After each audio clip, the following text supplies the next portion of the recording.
semana con pastora Cris y mi hija me estaba diciendo, papá, yo ya te había dicho de eso, ¿te acuerdas que me había mostrado de que se estaba dando una parte de la profecía, uno y luego otro y otro y otro? Yo ya te había comentado y me venía acordando, ya hace tiempo, ya se lo había mostrado el Señor a ella. Bendito sea el Señor. Entonces, hermano y hermana, el Señor nos está poniendo este desafío. Hijos, los que me creen a mí, los que me adoran a mí, porque ya vamos, hermano, más allá de ser un creyente. El creyente que ya saben los pasos que hemos visto en los mensajes. El simpatizante del Evangelio dice, nada más si me simpatiza. No, yo los veo con gozo a esos aleluyas, cómo se meten ahí, ¿verdad? Simpaticen con el Evangelio. A través de cuando van a una iglesia evangélica. Son simpatizantes del Evangelio.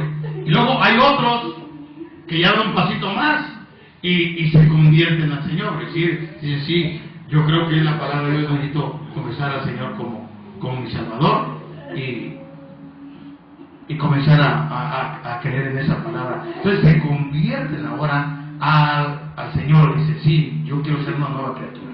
Bueno, pero hay otros que dan otro paso más, vean, simpatizante, convertido, pero todavía no diezma, todavía no ofrenda, ya creyó en el Señor y que necesita confesarle como Señor y Salvador, porque con el corazón se cree para justicia, pero con la boca se cree para de todo eso, ya lo sabe. Entonces lo recibió. Pero todavía no diezma, no ofrenda, no se mete, no se sujeta a una iglesia, no se mete en nombre del Señor. Entonces, pero ese es el paso que sigue. Hay otros que dan el siguiente paso. Ya el convertido pasa a ser creyente. Creyente significa que cree en Dios y que le crea la palabra de Dios en todas las áreas que habla. Que a su esposa la trata bien, porque el Señor dice que es creyente. Que en el trabajo no se lleva las pinzas y los tapeadores y lo que anda, porque es creyente. Que diezma, porque cree que es palabra de Dios y que Él va a bendecir. Que Dios no necesita nuestros diezmos ni nuestro dinero. Nosotros necesitamos que la parte que nos deja aquí el Señor, después de apartar primeramente el diezmo o la premisa para el Señor, nosotros somos los que necesitamos que Él bendiga eso que quedó aquí, para que se multiplique. Eso es lo que necesitamos. Pero ya el creyente entonces lo hace. Aleluya. Vea, entonces, simpatizante, convertido, creyente. Pero todavía, aunque es creyente y cree la palabra de Dios, pero en esto se conoce que es creyente y se distingue del que es adorador. El creyente cree la palabra, pero todavía le vienen las preguntas a Dios. Señor, si tu palabra dice aquí que por tu llaga yo fui sanado, entonces ¿por qué estoy enfermo, Señor? Sáname. ¿Lo cree? Porque ahí lo dice, pero entonces anda preguntándole al Señor. Señor, si yo he creído en ti, ya diezmo y ofrendo y me congrego, es más, ya hasta respeto al pastor, ya no le doy tan duro como antes. Aleluya. Ya no le digo nariz de papa y nariz de pepino, ya es el pastor. Entonces, Señor, ¿por qué me sucede esto? Porque, le digo, ahí están todavía en este grupo. No comprenden todavía. El único que entiende y que experimenta las cosas más gloriosas no es ni el simpatizante, ni el convertido, ni el creyente, sino el adorador. ¡Aleluya!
Aleluya. Aleluya. Porque el adorador, hermano, el adorador en el tiempo, como está acostumbrado, está siempre en la presencia del Señor, siempre adorando. El creyente solamente lo hace cuando va a la iglesia. El creyente solamente lo hace cuando lo están viendo los hermanos. Todavía se mete por ahí el tipo que se lleva un belín o una maleta de cervezas, pero primero se pide manda al otro que no tiene ningún hermano por ahí.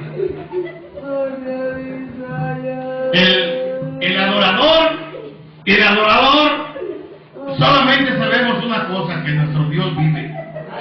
Y que Él está sentado en su santo trono, que ni una hoja de un árbol se mueve, si no es la voluntad de nuestro Dios, y que pase lo que pase, venga lo que venga, estamos en las manos de nuestro Dios, y todo está bien.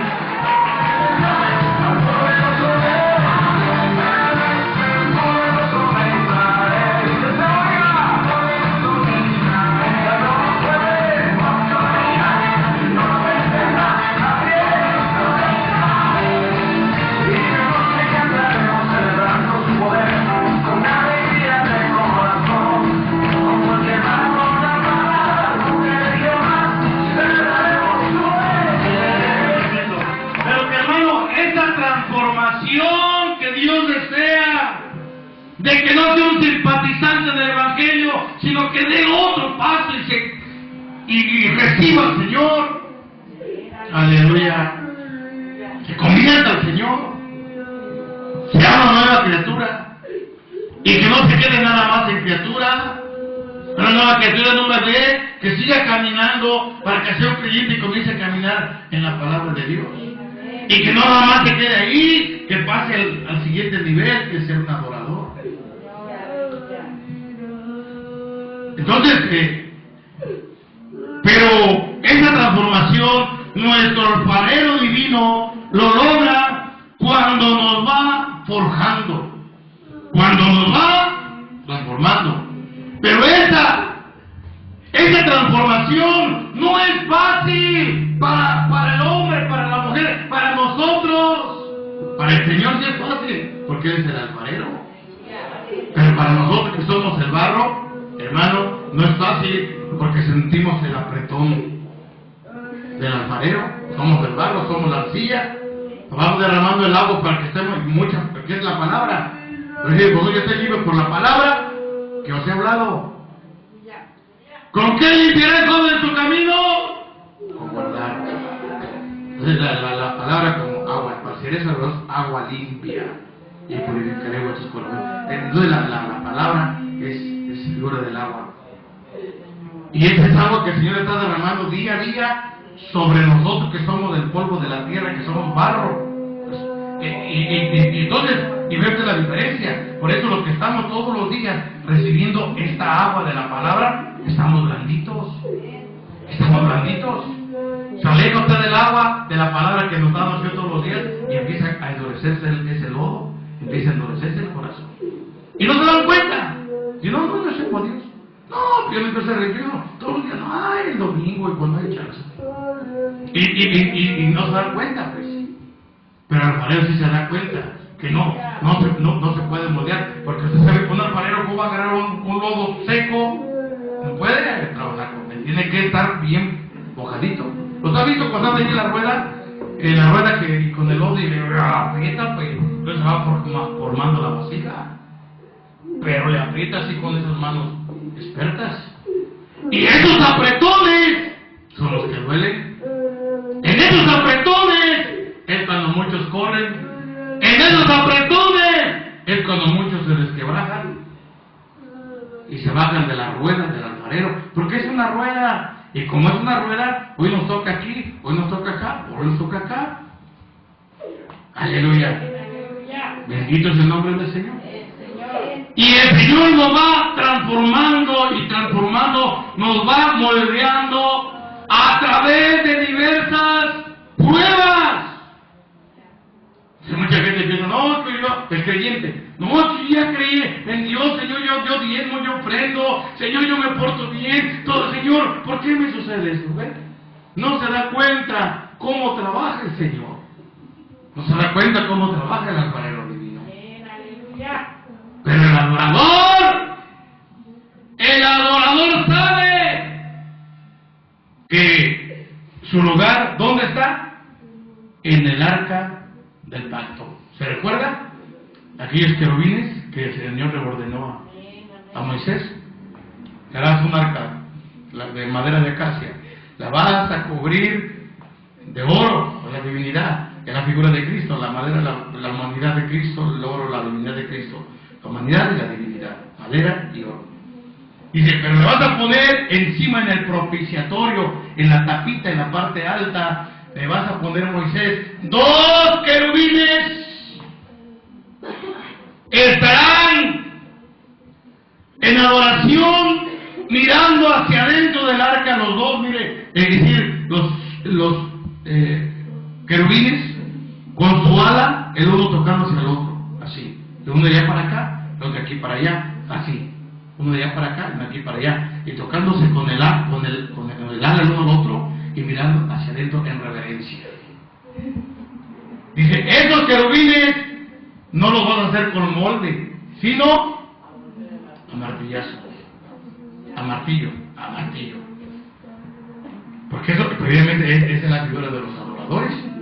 Los adoradores, por eso, ¿por qué cree que le digo que estén mirando hacia adentro? ¿Por qué había en el arca? ¿Qué había aquí en el arca? O en el arca de Moisés. ¿Se recuerda? Maná, la vara de Aarón que reverdeció y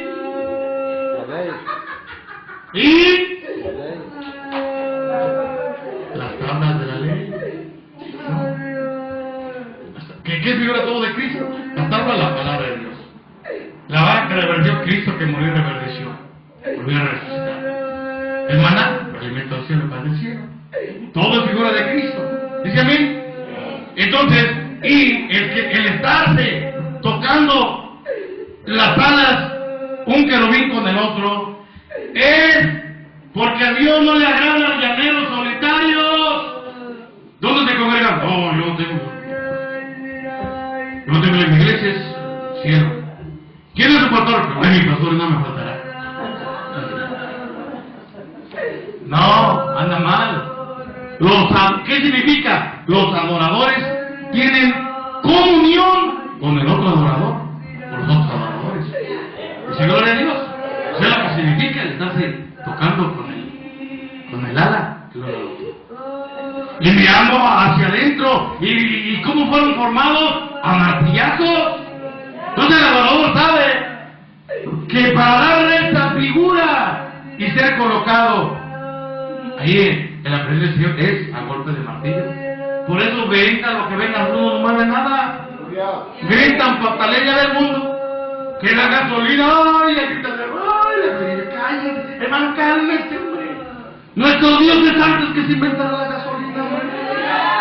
¿Ya ves? Pasó.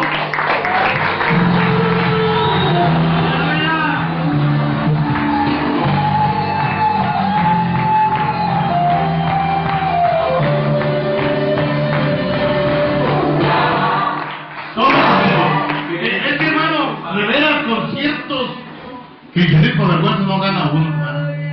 No alcanza uno. ¿Se recuerdan algunos, hermanos, que hace tiempo, obviamente cuando iba a entrar el año 2000, hermano Inesita, ¿se acuerda usted de cuando iba a entrar el año 2000? Qué vergüenza traían en radio y televisión. Va a ser un desastre en todo el mundo. Las computadoras se van a volver locas. No va a haber luz, no va a haber nada, ninguna bomba de gasolina va a trabajar porque todo es por computadora. Los carros, todos se van a volver locos. Los locos eran ellos. Y lo peor es que eran, pues, supuestamente creyentes y eso lo traían de las iglesias. Y en radio y televisión. Aleluya. No va a haber comida, va a ser un desastre. Hermano, y se recuerdan ahorita lo que yo predicaba siempre. ¿Qué les pasa, hombre? ¿Cuál tú qué? Narices de piñata. Hermano, aleluya. ¿En qué Dios confían, pues? Vea qué diosecito tan chiquito tienen, hermano. Y después que dos avergonzados ahí. Aleluya. Todo lo grande que te está. ¿Qué pasó? nada. Y me acuerdo avergonzoso, sí, pues me tengo miedo. Entonces, ¿para qué es un líder? Un líder no es para meter miedo al pueblo, sino confianza en el Señor. Que tengan confianza en el Dios Todopoderoso, al cual servimos. ¡Aleluya! Sea lo que sea, sea marfallo, sea gasolina, sea la migración, sea lo que sea, solamente andar con cuidado, hermano, como hijos de Dios, comportándonos como buenos ciudadanos, ejemplares, delante de los ojos del Señor y de los demás. Las murallas caerán, el poderoso está debajo de nosotros, al enemigo el Señor derriba, con lanzas, con banderos y con lanzas, las murallas caerán, el poderoso está debajo de nosotros, al enemigo el Señor. ¿Cuánto puede dar un grito de amor al Rey? ¡Te amamos, Rey! ¡Aleluya!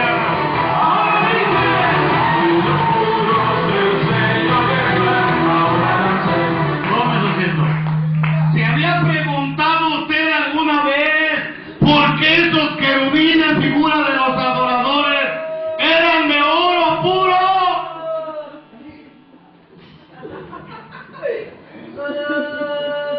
Las demás figuras eran madera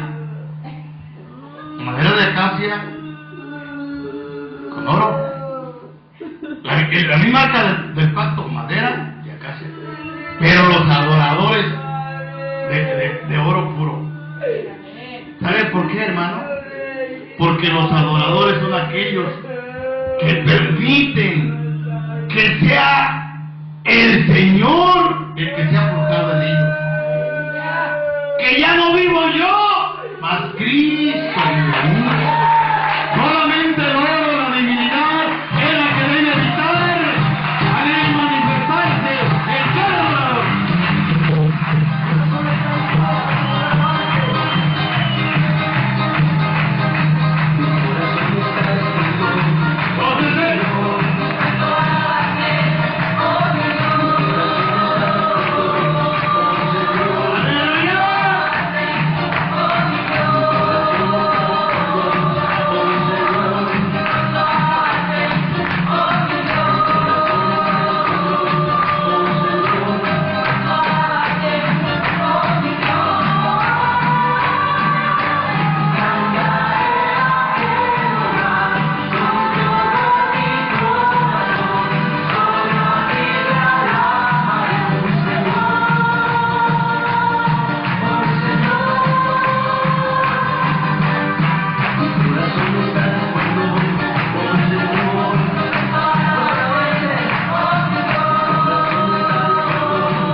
¿Se está notando, hermano?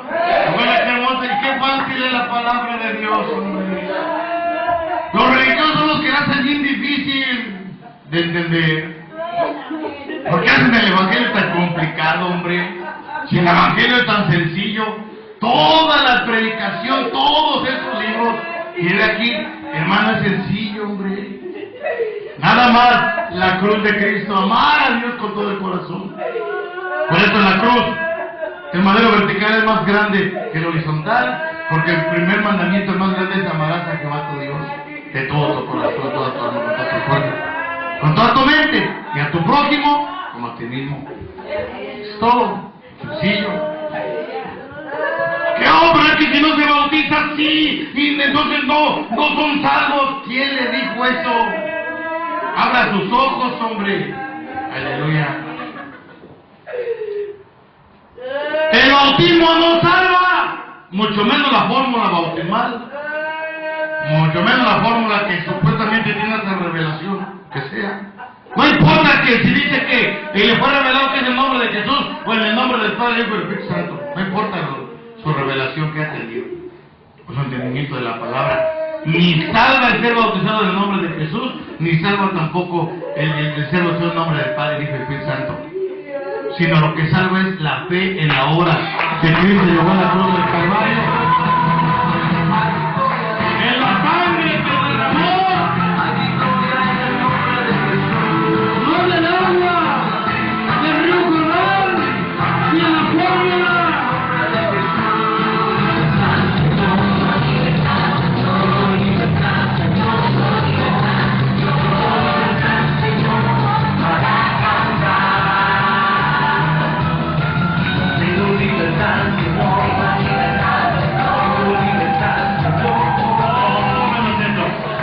Y claro, cada pastor debe enseñar a su congregación de acuerdo a la revelación y conocimiento que tenga de la Biblia, eso sí, pero eso es para la iglesia local, pues. Si cree que se debe bautizar de esta forma, está bien, ahí para su iglesia local, pero no pretenda que todos hagan lo que usted hace, pues.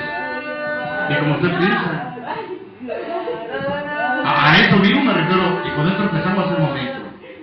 Que tenemos que abrir nuestra mente, y mire, ciertamente Dios nos ha bendecido con todo esto, pero no nos vamos a quedar nada más con eso, sino de otra forma no, porque aquí es como Dios nos ha bendecido, no, vamos a renovarnos. Dios nos dice que nos va a dar cosas nuevas y nuevas y nuevas, y yo quiero experimentar esas cosas nuevas, que no es lo que el Señor siempre ha prometido, que la gloria de la iglesia postrera, que es la iglesia última, la de estos tiempos, la gloria de esa iglesia sería mayor que la de la primera iglesia que levantó. Y la primera iglesia que levantó el Señor Jesucristo es la iglesia, el de Pentecostés. Ahí nació. Y fue con gran gloria y con gran poder. Aleluya. Con consagración. Solamente en aquel mismo día fueron como 3,000 judíos que se convirtieron, se entregaron al Señor. A los pocos días, otros 5,000 por causa de aquella sanidad de aquel hombre que había nacido como el capítulo 3 de los Hechos. Y así, todos los siervos del Señor, el Señor seguía haciendo obras maravillosas. Venían, sacaban los hebreos para que la sombra de Pedro los apretó siguieran salvos. Imagínense.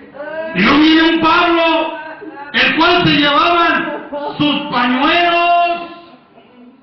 Dígame, ¿qué tengo un pañuelo? Pues hombre, cosas no muy agradables. Se lo llevaban. Pablo, no puedo traer a mi hijo porque está encadenado, porque está endemoniado, no lo podemos sujetar y está ya, lo amarramos a un árbol, pero creemos que si nos prestas tu pañuelo, regálamelo. Y yo sé que Dios que tú sirves va a hacer eso. Entonces se lo llevaban, se lo ponían y eran libres. ¡Aleluya!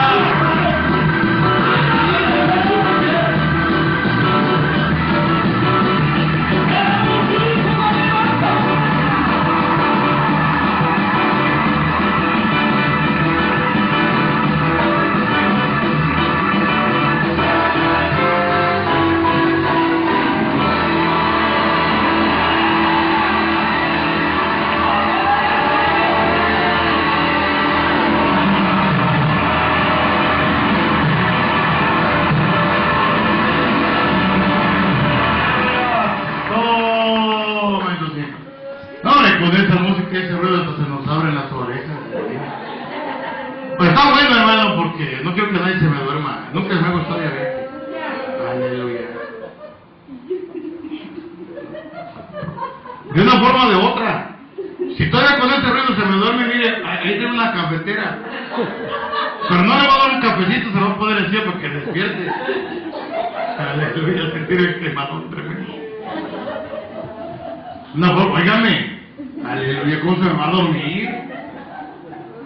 Yo siempre le he dicho, hermano, que en cada mensaje que preparo son con menos 8 horas que estoy con el Señor. Le digo, dame, Señor, ¿y qué más quieres hablar? Aleluya. Entonces no lo vamos a dormir usted, yo. Con todas las rodillas peladas allá y está dormido. Dos parejos. Entonces, imagínense que dice el Señor que la gloria de la iglesia postrera sería mayor que la primera. Entonces, si todo esto hizo el Señor con aquella iglesia, tenemos que esperar, porque es palabra de Dios, que va a hacer cosas mucho mayores. Entonces no nos conformemos, hermano, con algo poquito. El Señor viene con toda su gloria.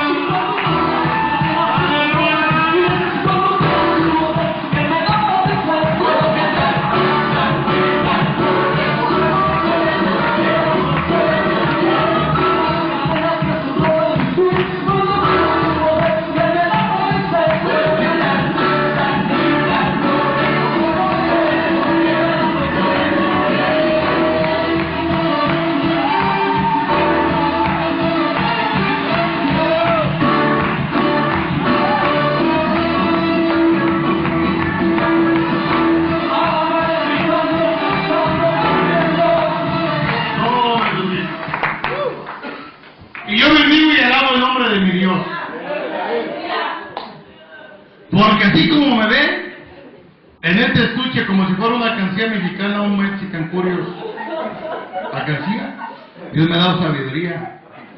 Dios me ha dado sabiduría, hermano, y le he dicho por muchos años, las iglesias la gran mayoría, han errado el camino, hombre. En las iglesias, las jovencitas siempre viendo a la puerta a ver si entra algún hermanito más o menos se pueden ver. Y pasa un año, 2, 3, 4, y si les preguntan, ay, en la iglesia todos son enfermos. No hay uno ni por remedio. En todas las iglesias, qué casualidad que ninguna iglesia ve a alguien que está guapo, porque como son ahí locales, pues se va de feo. Y si lo vemos de lo natural, desde el punto de vista de una jovencita, pues que no conoce de Dios, claro, dice, ay, pero están nomás 4 pelones ahí en la iglesia. De los 4, porque nada más tienen para escoger entre 4 más o menos ilusionarse, y allá en la escuela son miles. Entonces, lógicamente hay una abundancia allá, y son tremendos chachalacos allá, no creo que son calmaditos. Entonces, por eso es que las jovencitas, y esto ocurrió por muchos años, de todas maneras, como la iglesia no quiere estar tan aburrida, pues se hace novia de ahí, de algunos de los 4 pelones. Pero el verdadero novio es el de allá de la escuela. Y otro en el barrio. Otro en el barrio. Para no estar diokis, como dicen los de... Entonces, y todo eso lo entendemos y ha sido así y uno lo entiende, pero no porque las jovencitas hayan fallado, sino porque la iglesia, nosotros, hemos fallado. Y hay unas iglesias entonces que tratando de atraer a los jóvenes por tantos años, estoy hablando de décadas, hermano, inventan programas y salidas y que para entretener a los jóvenes. Y los llevan y hasta les disparan, ahí les invitan, aquí les pagan la comida, y la iglesia invita las pizzas, la iglesia invita la comida, con tal de que estén ahí. Véngase. Y luego una salida un paseo, y programas, que básquetbol, que mira, aquí van a jugar, y que, hermano, ¿y qué va a hacer de ellos? Unos deportistas, entretenidos nomás en la iglesia. La iglesia está para entretener. ¿Dónde andan pues? ¿Qué Dios conoce? ¿No se lo he dicho por tantos años, hermano? Y haciendo retiros, ¿usted cree que por qué la bien retirada las jovencitas y todos quieren hacer retiros? Más retiros todavía. Si lo que hay acercamientos al Señor, no retiros. Pero, se lo dije siempre, lo que nuestros jóvenes y jovencitas necesitan es un encuentro personal con el Cristo de la gloria.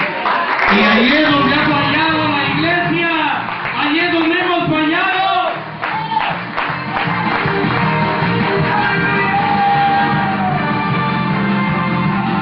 ¿Qué estoy diciendo? Déjenme desahogar mi corazón. ¿Por qué hemos fallado? Porque primeramente la iglesia no tiene un encuentro, ni conoce la voz de su Dios. Entonces, si no la conocemos nosotros, los adultos, ¿cómo la van a conocer nuestros hijos? porque no le importa, empezando con el pastor. Hermanos, voy a cumplir este sábado, acuérdense, este domingo, no, porque sábado no. Bueno, este sábado, pero nos festejan el domingo, porque hoy que los sábados estamos cerrados. Venga el domingo, cumple años su pastor. Acuérdense, la tarifa, $1 por año. Cumplo 150 años, así que... Óigame, hermano, ¿cuántos han escuchado esas cosas? A ver, levanten sus manos. Ahí está, mire. Aleluya. Primero anda más perdido que el diablo al andar festejando cumpleaños, porque eso solamente lo festejan los paganos. No, para empezar. Y mire qué ejemplo. Dando el pastor. Y lo que forma, hermano, de... Exactamente, de pedir. Iba a decir ofrenda, pero no es ofrenda, pedir. Aleluya. ¿Qué forma? Nada más, hermano, porque tienes cumpleaños. Bueno. A nadie le importa, a nadie le ha importado, como en los tiempos del rey Saúl. Y bueno, no digo que el 100%, siempre Dios tiene un gran grupo, siempre ha tenido un gran grupo de adoradores. Pero la gran mayoría, pues me refiero, como en los tiempos de Saúl. El arca, allá en la casa de Abinadab, por 20 años, y a nadie le importaba la presencia del Señor, ahí estaba. Y seguían haciendo sus cultos. Hasta que viene David. Y cuando viene un adorador, ahí viene la diferencia. Hace la diferencia entre el pueblo. Cuando viene un líder, pero empezando con quién? Con el líder. Por eso Dios trajo tantas victorias y tantos triunfos al pueblo de Israel. Y por eso es que el Señor se escogió a un David y desechó a un Saúl. Aleluya. Aunque desde el llamamiento de David hasta que se cumplió y se sentó en el trono, pasaron cuando menos 20 años. 20 años perseguido, tratando de asesinarlo, de matarlo. ¿Quién? Saúl. Saúl, porque los religiosos, los líderes religiosos, hermano, que tienen poder, se sienten celosos al ver a un pequeñito que tiene el favor de Dios. Y en lugar de humillar su corazón y reconocer la grandeza de Dios, ¿saben lo que hace cuando tiene el poder? Lanzas. Ahorita lo acabo. Pero ¿cuándo lo va a acabar? Si la mano poderosa de Jehová guarda a sus que llaman.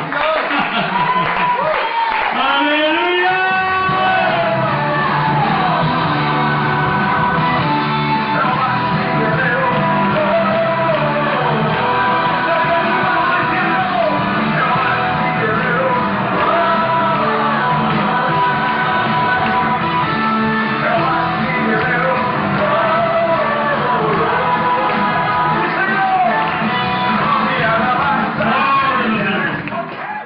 Como andaba bien corajudo ese Saúl, aleluya, y ya todo el pueblo de Israel había visto el favor de Dios para con David, porque acuérdense que fue el primer discurso, el primer mensaje, la primera predicación que dio David al pelear que enfrentarse con Goliat, y vieron la mano de Dios. Y por eso Saúl, lleno de celos, vea, tratando de asesinarlo, y como no podía, hermano, porque aunque lo avanzaba y era experto con la lanza, porque había sido también guerrero, hermano, aleluya, pero la mano de Jehová siempre guarda a David. Y como no pudo clavarlo con la lanza, entonces maquinó muchas veces maneras de cómo David fuera destruido. Y le dijo en una ocasión, hizo pregonar la voz. Y le dijo, mira, David, o cualquiera que me traiga 100 prepucios de filisteos, le voy a dar a mi hija por mujer. Va a ser yerno del rey y su casa va a ser libre de impuestos. Y le voy a dar dotes. Mira, y va David, y mire, le trae, no 100, 200 prepucios. Ahí está. De filisteos. Y ahí quédate con tu muchacha. Bueno, no sé qué no le digo. Aleluya. Eso va de parte de mi vida. Ni la quiero. No. Aleluya. Qué tremendo. Ve, y él decía, así mi mano no será contra David, sino la de los filisteos. ¿Pero cuál? No le traigo 100, le traigo 200. Y la mano de Dios protegiendo. Ya, pero entonces usted ya sabe la historia. Y los religiosos siguiendo con sus religiones, haciendo los cultos, y la presencia del Señor allá nadie le importa. Y eso es lo que ha pasado en la iglesia. Le vuelvo a repetir, no en todo. Yo siempre he tenido y he guardado un remanente. Por eso que nosotros fuimos también salvos, porque siempre Dios ha tenido gente que adoradora, que no se queda en la casa, en la comunidad. Ay, está haciendo mucho calor. Ay, está haciendo mucho frío. Ay, no, que tengo ganas de trabajo. Ay, qué noche. No, sino que vamos a ganar la salvación. Y por eso, por la gracia del Señor y por ese grupo que Dios siempre tiene. Aleluya. Y ahora estamos haciendo los mismos. Otros descansan, nosotros damos día y noche, Señor. Entonces vea usted, 20 años y ella larga en la casa de Abinadab hasta que toma el poder David. Y entonces va y la trae, pero la trae de una manera equivocada. Y ya sabe, murió en el camino aquel hombre llamado Usa, en su mano, etc. Y se contristó y dijo, ¿cómo? Fue y escudriñó, se dio cuenta que no la había tenido de la forma correcta. Ya sabe la historia. ¿Por qué? Porque había traído una carreta jalada por güey, y el arca del pacto no es para andar, que otros la carguen y uno nomás ahí siguiéndola. No, el arca del pacto se carga por los sacerdotes. Se suda, se lleva, se paga el precio si quiere la presencia de Dios. Como esas clases de mundo nunca se escucha en una misa por años y años. ¿Sabe cómo? Pero hay autoridad y son rectos. Dice el tipo o el modelo de matrimonio que estamos hablando. Hay hombres así que son muy rectos, ahí no andan circulando, así, usted y calles y no hable. Y entonces a todos ellos como soldados, y son tan rectos, tan autoritativos que van, sí, llegan a misa marchando. Hasta la mesa, pero son como lo era la ley de Moisés. Todo es legal, todo es recto, la ley era buena, la ley de Dios es buena, pero tenía que hacer esto, haz aquello, no hagas aquello, porque si haces esto, entonces tienes que hacer aquello. La ley. Y hay algunos matrimonios, para una creo que así vive, solamente en su casa matrimonial, bajo la ley. Ahí no hay gracia, ahí no hay perdón, ahí no hay risas, ahí no hay gozo, solamente ley, y la ley. Y a veces somos muy prepotentes y así mismo estamos creando a nuestros hijos. Bueno, acuérdense que la ley era buena, y la ley la dio el Señor, ayer en el capítulo 19 de Éxodo, y sacudió aquel monte, hubo truenos, relámpagos, humo, y todo el pueblo de Israel tenía gran temor cuando el Señor dio la ley. Aleluya. En el capítulo 19 de Éxodo, y ya comenzaron a leer la Biblia del capítulo 20. Vea, aleluya. Y todo el pueblo de Israel quería caminar, y todo eso era bueno, dio las reglas, pero era solo como un ayo, una nodriza, o una guía, o acá le llaman un babysitter, aleluya, o una nana que los va cuidando, y era solamente la ley como esa guianza hasta llevar al pueblo a que experimentara la gracia, a que llegara el tiempo de la gracia de Dios. Es decir, Israel se dio cuenta que bajo la ley ningún hombre fue capaz de cumplir aquella ley y las exigencias de la santidad de Dios, y por lo mismo el Señor instituyó una serie de sacrificios de animalitos para que por causa del quebrantamiento de su palabra de parte de los hombres no muriera el hombre, porque la paga del pecado es muerte. Y por eso es que prefirió el Señor darle a aquellos animalitos, que aquel animalito inocente muriera en lugar del pecado del hombre. Pero era solamente un tiempecito, un año, una nodriza, hasta que llegaría el tiempo en el cual el Cordero de Dios subiría a la cruz del Calvario, cumpliría